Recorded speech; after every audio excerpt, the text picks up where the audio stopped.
유령 작가의 생각하는 동화 이야기.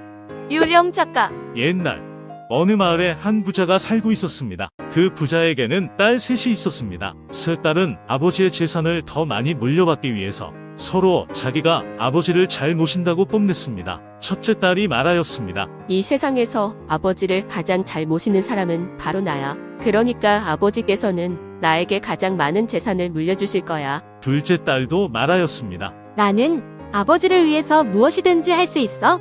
아버지의 재산은 내가 가장 많이 가져야 돼. 그러자 셋째 딸도 지지 않고 말하였습니다. 언니들은 아버지의 재산을 물려받고 시집을 가버리면 그만이지만 나는 시집도 안 가고 아버지와 함께 살 거야. 그러니까 내가 재산을 가장 많이 물려받아야 해. 부자는 자기 딸들이 세상에서 가장 효성스럽다고 생각하였습니다. 하지만 마을 사람들은 그 부잣집 딸들보다 이웃 마을에 사는 선비의 세 딸이 더 효성스럽다고 칭찬하였습니다. 부자는 선비의 딸들이 어째서 자기의 딸들보다 더 칭찬을 받는지 궁금하였습니다. 어느 무더운 여름날 부자는 선비의 집을 방문하였습니다. 그런데 선비는 무릎이 다 드러나는 짧은 바지를 입고 있었습니다. 아무리 덥더라도 청자는 선비 체면에 무릎이 다 드러나는 짧은 바지를 입고 있다니. 부자는 이상한 생각이 들었습니다. 그래서 선비에게 넌지시 물어보았습니다. 아니, 어찌하여 무릎이 다 드러나는 짧은 바지를 입고 계십니까? 선비는 껄껄 웃으면서 바지가 짧아진 사정에 대하여 이야기를 해주었습니다. 며칠 전에 선비는 먼 친척에게서 선물로 옷감을 받았습니다. 마침 마땅히 입을 옷이 없어서 여름 옷 한 벌을 만들어 입기로 하였습니다. 그런데 새로 지은 옷을 입어보니 바지가 한 뼘이나 길어서 땅에 질질 끌렸습니다. 선비는 세 딸이 모여있는 방 밖에서 헛기침을 하며 말하였습니다. 얘들아, 누가 내 바지를 한 뼘만 줄여다오. 네. 하고 세 딸은 일제히 대답하였습니다. 이튿날 오후가 되었습니다. 선비는 외출을 하기 위하여 그 바지를 입으려고 하였습니다. 그런데 줄여놓은 바지가 너무 짧아서 무릎이 다 드러났습니다. 선비는 깜짝 놀라 세 딸을 불러놓고 말하였습니다. 아니, 어젯밤에 내가 분명히 바지를 한 뼘만 줄여달라고 하지 않았느냐. 그런데 바지를 이렇게 짧게 줄여놓아서 도저히 입고 나갈 수가 없구나. 첫째 딸이 고개를 갸우뚱거리며 말하였습니다. 그거 참 이상하네요. 제가 어젯밤에 아버지께서 말씀하신 대로 분명히 바지를 한 뼘만 줄여놓았는데요. 그러자 둘째 딸이 깜짝 놀라며 말하였습니다. 언니가 그런 줄도 모르고 오늘 새벽에 일어나 그 바지를 제가 한 뼘 줄여놓았어요.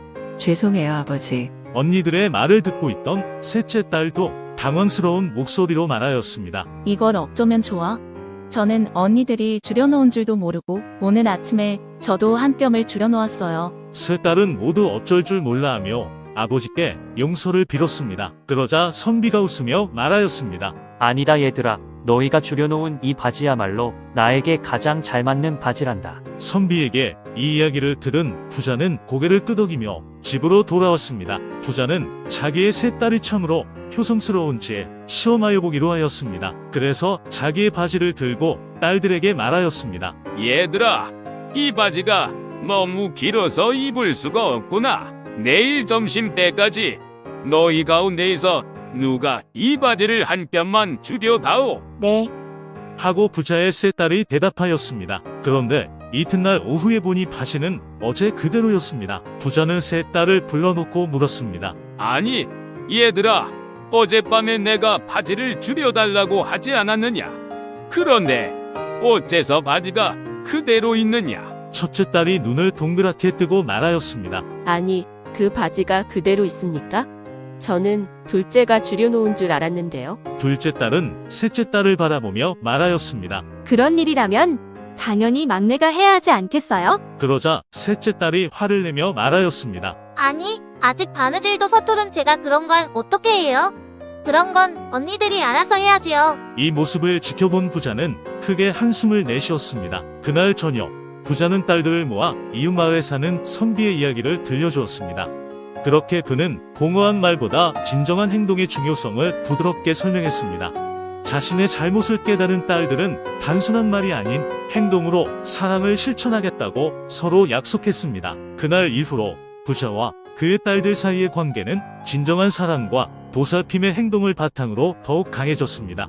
그리고 그 부자의 집은 북대문이 아니라 그 집 구석구석을 가득 채운 진정한 따뜻함과 애정으로 인해 마을 전체에 널리 알려지게 되었습니다.